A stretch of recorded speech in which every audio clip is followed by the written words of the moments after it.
मंच पर आप काफ़ी नाराज हुए, क्या वजह थी नाराजगी की, ये हम जानना चाहेंगे। महामहिम जी हमारे क्षेत्र में है और महामहिम जी संवैधानिक पद है, वहाँ पर न्याय मिलता है। जितने भी दल हैं उनके संरक्षक और प्रदेश के संरक्षक माननीय महामहिम जी हैं। कार्यक्रम में जिस तरह से महामहिम जी की उपस्थिति में भारतीय जनता पार्टी के गुणगान गाया जा रहा था और राज्यसभा सांसद के माध्यम से भारतीय जनता पार्टी के पक्ष में और माननीय महामहिम जी भी माननीय प्रधानमंत्री जी के पक्ष में बात कर रहे थे। संवैधानिक पद में रह कर के ये मैं समझता हूँ, अगर उस मंच में मुझे राज्यसभा सांसद जी को अगर आपने सुना तो मुझे भी आप सुने, मैं भी बात रखूँगा। महामहिम जी, आप इस प्रदेश के मुखिया हैं, सभी प्रकार के, चाहे न्यायपालिका हो, चाहे कार्यपालिका हो, चाहे विधायिका हो, आप श्रेष्ठ हैं। आपके सानिध्य में न्याय होना चाहिए, हमने न्याय की मांग किया। यहाँ पर बाहर भी अगर देखा जाए तो बड़ी संख्या में अलग अलग संगठन यहाँ पर महामहिम का रास्ता रोक रहे थे, क्या मानेंगे आप इसको, ये प्रशासन के इंटेलिजेंस का फेल्यूर है या इसको क्या कहेंगे आप? देखिए, जो भी जनता है महामहिम को पा करके अपनी समस्याओं के निराकरण की आस लगाए हुए हैं। महामहिम ने देखा है कि कितनी तादाद में गरीब परेशान है जो महामहिम से अपनी समस्या को रखना चाहते हैं। इसका मतलब सरकार और जो अधिकारी हैं वो धरातल में, इससे बड़ा प्रमाण महामहिम जी की अदालत आज जनता के बीच में लगी और महामहिम जी ने स्वयं इस बात को देखा कि जनता कितना परेशान है।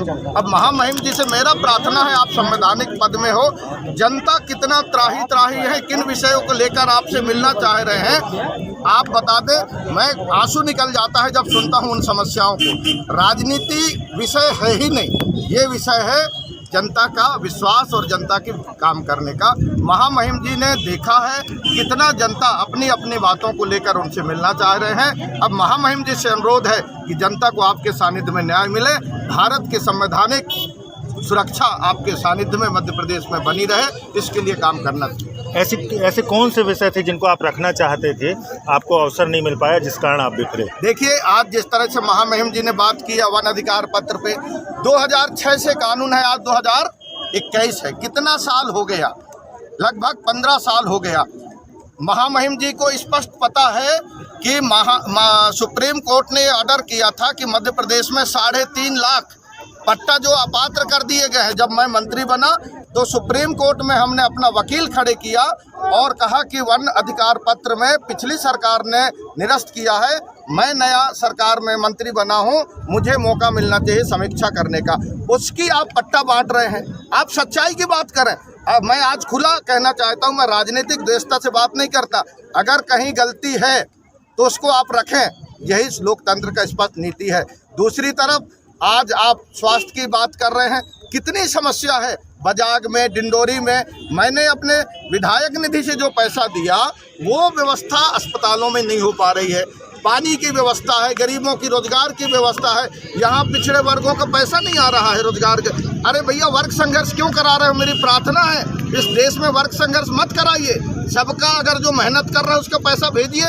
अभी आप इन पे आप देख लीजिए, चाहे पानी की समस्या हो, चाहे स्वास्थ्य की समस्या हो, चाहे रोजगार की समस्या हो, अब इनका जो बात है वो आप माननीय राज्यपाल महोदय जी के सामने राज्यसभा सांसद जी बात कर रहे हैं, उनकी बात सुनी जा रही है। जब राज्यसभा सांसद बोल सकते हैं तो मध्य प्रदेश के आप गवर्नर हैं, आपका विधायक है, ये भारत की संविधान में, संघीय राज्य में ये नियम है। अगर आप हैं तो आप संरक्षण नहीं करेंगे, ये बहुत बहुत बड़ी संवैधानिक संकट दिख रहा है कि महामहिम के सामने अगर निष्पक्षता नहीं है तो कितना बड़ा संकट आज लोकतंत्र के लिए खड़ा है। धन्यवाद। जो उन्होंने मंच से ही बोलने का प्रयास किया, जबकि उनका प्रोटोकॉल में कोई ऐसा कोई नाम नहीं था, इसको क्या कहेंगी आप? नहीं, इसकी तो मैं बुरी निंदा कर रही हूँ। इसलिए निंदा कर रही हूँ कि जिस तरीक़ा से आज हमारे मध्य प्रदेश के प्रथम नागरिक और हमारे महामहिम राज्यपाल यहाँ पे आए, यदि वो उनके साथ पूरे डिंडोरी में रहे, डिंडोरी से पूरे यहाँ तक आए और यहाँ आने के बाद आधा घंटा बैठ लिए, इसके बाद वो कोई भी बात नहीं कही और प्रोटोकॉल में यदि उनका नाम नहीं था तो उनको नाम जुड़वाना था। और मैं मानती हूँ कि प्रोटोकॉल और यहाँ के प्रशासनिक अधिकारियों ने बराबर उनको सम्मान दिया, मंच दिया और मंच में बैठने का उनको सौभाग्य मिला। यदि उनको बोलना था तो पहले बोलते, जबकि हमने पूछा कि आपको यदि इस क्षेत्र के विकास के बारे में कुछ बोलना है तो आप बोलें।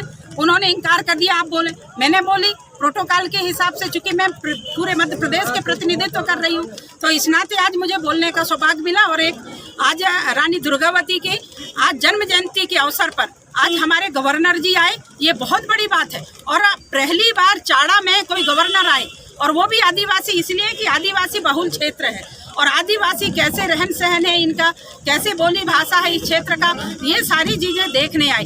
किंतु जिस तरीके से आज माननीय विधायक जी ने मंच में जिला पंचायत अध्यक्ष के साथ बहस किए और वहाँ पे जाकर के जिस तरीके से आभार व्यक्त होने के बाद वो कह रहे हैं कि हमको बोलने का अवसर दिया जाए, तो ये तो गलत है। और मुझे जो जानकारी लगी अभी, और भी मेरे भाई बंधु और भी हमारी बहनें बता रही थी, जनप्रतिनिधि लोग भी, कि हर बार की ये नाटक होती है। जब भी कोई बड़े मंत्री या कोई बड़े कार्यक्रम होते हैं तो ये मंच में ऐसे ही नाटक करते हैं, तो ये तो गलत है। एज ए जनप्रतिनिधि के नाते, एक सेवक के नाते उनकी रिस्पॉन्सिबिलिटी बनती है कि इस क्षेत्र के कोई यदि विकास में कमी है तो बराबर हमारी सरकार है, हमारे गवर्नर है, उनको आप बताना चाहिए उनको कि इस क्षेत्र के विकास के लिए ये होना चाहिए, लिखित में रखना चाहिए। मैं देख रही थी कि उनके हाथ में भी एक भी पेपर नहीं थे, जबकि मेरे जिला पंचायत अध्यक्ष ने इस क्षेत्र के विकास के लिए उन्होंने एक लेटर भी रखा और माननीय गवर्नर जी को भी उन्होंने दिया कि हमारे क्षेत्र का ऐसे विकास के लिए है।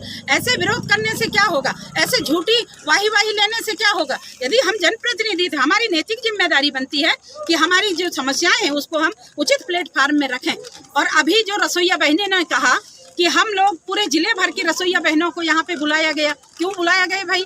आज यहाँ पे चाड़ा में बैगा लोगों के साथ संवाद था, उन पूरे जिले के महिलाओं को ये कह करके बुलाया गया कि तुम्हारे साथ में खड़े होकर के और तुम्हारी मांग को मैं मनवाऊंगा, चलो आज आप लोग यहाँ बात रखो। अभी हमारी बहनें मेरे से मिली, मेरे को उन्होंने धन्यवाद दिया कि आप जैसे ही राज्यसभा में गए तो सबसे पहले रसोइयों की मांग मैंने रखी थी। उन्हें किसने उकसाया, बुलाया किसने? किसी ने तो लाया होगा, वो तो बता रहे हैं उस चीज को कि भाई अभी इन्होंने कहा कि हमें विधायक जी ने बुलाया यहाँ पे। उन्होंने अभी कहा कि हमको क्या पता कि बोले हमको नहीं मिलने देंगे, हमको तो विधायक जी ने कहा कि आओ तुम्हारी मांग हम रखवाएंगे, और उन्होंने रखाया। और उस समय में हमारी सरकार ने, जब कांग्रेस की सरकार थी तो उनको बहुत कम पैसा देते थे, 1.5 रुपया 2 रुपया और 150-200 रुपया। और जब मैं राज्यसभा में हमारी सरकार के सामने में बात रखी कि मेरी रसोईया बहनें हैं, उनको पारिश्रमिक के रूप में उनको बहुत कम है, उनको दिया जाना चाहिए, उसके हिसाब से उन्होंने, मैं तब भी संतुष्ट नहीं हूँ, पर मेरी बात रखने के बाद मेरी रसोइयों को 2000 रुपया प्रति माह के हिसाब से उनको मानदेय दिया जा रहा है। पर हमने उनको कहा है कि आप उचित प्लेटफार्म में जनप्रतिनिधियों के सामने, सांसद के सामने, सरकार के सामने ये बात को रखें। आज चूँकि आज यहाँ पे गवर्नर जी आए हैं और उनको हम सहृदय से सम्मान करें, चूँकि पहली बार इस धरती में आए हैं, तो हम लोगों को करना था। तो उन्होंने अभी बताई, वो महिलाएं बताई मेरे को कि नहीं हमको बताया गया कि आप लोग सब लोग आओ, इसलिए हम सब लोग यहाँ पे आए। अंतिम की क्या संवैधानिक मर्यादाओं का पालन हुआ है, क्या मानते हैं आज? अब जो वो हुआ है तो आप सब लोग भी देखे हैं, पर ये अच्छी बात नहीं है। यदि हमारे सामने हमारा मुखिया बैठा है तो ऐसे स्थिति में हम सबको सम्मान करना चाहिए, एज ए जनप्रतिनिधि के नाते हम उनका आभार करना चाहिए, ना कि विरोध। Thank you.